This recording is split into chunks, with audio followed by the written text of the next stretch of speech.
El Consejo Deliberante de Quilmes aprobó un proyecto para adherir a la ley de salario universal. Es una propuesta del Frente Patria Grande en Quilmes. Uno de los referentes es el concejal Ezequiel Arauz Pérez. Ezequiel, gracias por recibirnos. ¿Cómo estás? Bien, muy bien, Pedro. Gracias a ustedes por la oportunidad de explicar el proyecto. A ver, contanos de qué se trata esto que ustedes proponen, esta asignación universal. Sí, en realidad el proyecto de ley se llama de ampliación de la cobertura social con salario básico universal. ¿Qué quiere decir esto? La Argentina tiene actualmente un sistema de seguridad social que para los chicos y chicas abarca las asignaciones laborales y la asignación universal por hijo. Y para los adultos mayores tiene la jubilación, el sistema jubilatorio, y que a partir de las moratorias del gobierno de Cristina tiene una cobertura muy amplia. Y bueno, quedan entre medio quienes tienen entre 18 y 65 años y no tienen acceso a seguridad social garantizada. Esto es un piso de ingreso que le permita comer. Básicamente es eso lo que el proyecto está tratando de modificar. Es decir, se trata de una asignación que es un ingreso fijo que equivale a 1/3 del salario mínimo vital y móvil, y que lo que permitiría es que toda la población quede por encima de la línea de indigencia. La línea de indigencia es aquella que fija quienes tienen acceso a poder comer todos los días y quienes no. Hoy en día, por debajo de esa línea de indigencia hay 3,5 millones de personas. Nosotros si se vota este proyecto en el Congreso, lograríamos eso, que toda la gente quede por encima de esa línea, que pueda comer, digamos, y a partir de ahí es un piso que nos permite replantearnos la pobreza y la riqueza de otra manera. Después, en cuanto al contexto, este es un debate que viene desde hace un tiempo, lo viene planteando el Papa Francisco a nivel global, a veces con otros nombres, pero en definitiva el espíritu es lo mismo. Y bueno, por supuesto que con la pandemia esto se empezó a discutir en muchos lugares, en algunos lugares ya se hizo, como en España, por ejemplo. Nosotros acá en la Argentina, con algunas características particulares, estamos proponiendo que también se implemente. Para que quede, bueno, primero, ustedes tienen, vos decís 3,5 millones de personas. ¿Ustedes tienen estimado, hay una cifra de cuánto realmente es la cantidad que, si se aprueba esta ley, se beneficiaría con la misma?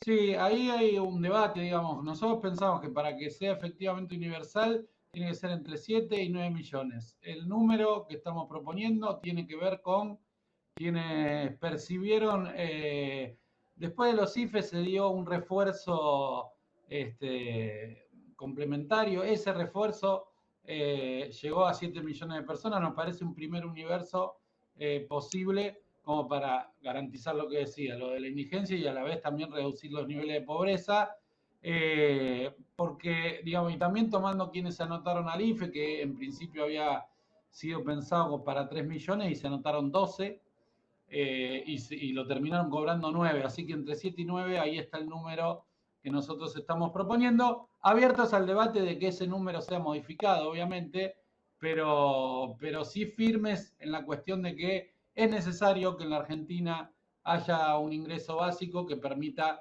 que todos estemos incluidos, al menos en ese piso que hoy en día, en términos de dinero, serían 12.900 pesos, 1/3 del salario mínimo vital y móvil. Esa sería la plata de la que estamos hablando y se lograría con entre 1 y 2 puntos del PBI. Bien. Bueno, ustedes proponen esto que por supuesto es atendible, hay gente que no tiene para comer, la crisis está, en un momento donde la sociedad debate este tema de una parte de la sociedad, mejor dicho, cuestiona, tenemos que seguir sosteniendo nosotros con nuestro trabajo, con nuestros aportes, a la gente que no trabaja. ¿Cuál es la respuesta tuya al respecto? Bueno, dos, digamos, en principio, no, si bien es cierto esta cuestión, también es cierto que es difícil pensar una sociedad que tiene a la mitad de la gente por debajo de la línea de la pobreza, digamos, ¿no? Es difícil pensar que esa sociedad se desarrolle partiendo de esa base y sin tomar medidas al respecto.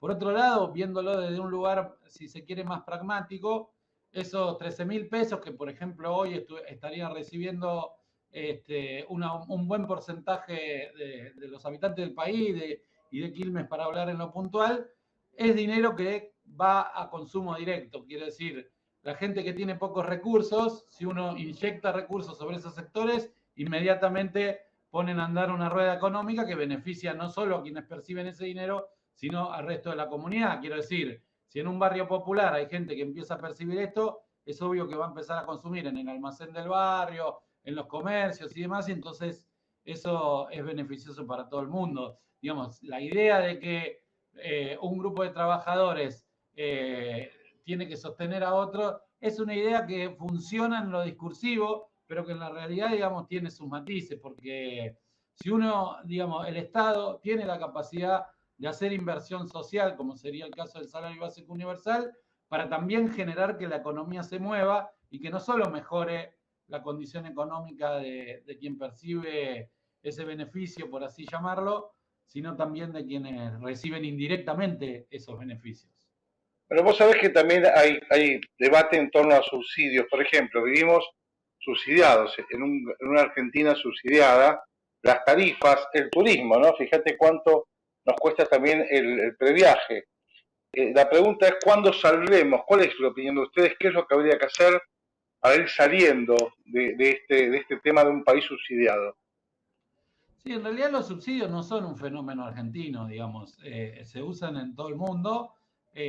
Por ejemplo, el transporte se subsidia en Francia, son altísimos los subsidios del transporte. Y no quiero comparar con un país europeo porque en general es difícil comparar por varias condiciones, para bien y para mal, es difícil comparar con países europeos, pero lo digo como un principio. Luego, lo que decía antes, digamos, nosotros lo que vemos es que la Argentina no puede pensar su desarrollo si no empieza por pensar que hay muchos sectores que están quedando por fuera del mercado laboral, del mercado de consumo, del capitalismo, si queremos ser un poco más tal vez, digamos, contundentes. Y lo que pensamos es que el Estado tiene que intervenir para poder lograr que esas personas se incorporen de la mejor manera, tengan acceso a los servicios básicos, tengan acceso a un techo. Es difícil pensarlo de otra manera, digamos, ¿no? Hay quienes proponen, bueno, lo que hay que hacer es inversión privada. Nosotros no nos negamos a eso, tiene que haber inversión privada, pero la inversión privada por sí misma no resuelve las cuestiones. Te doy un ejemplo para que se entienda claro. Las prestadoras de servicio de energía, por ejemplo, Edesur es privada y está lejos de brindar un buen servicio. Entonces, así como nosotros no somos fundamentalistas de que todo tenga que ser público, digamos, proponemos sistemas mixtos de gestión, también es cierto que si dejamos todo en manos del mercado y todo en manos de los privados, como proponen muchos hoy, el mercado no se va a preocupar por todas esas personas.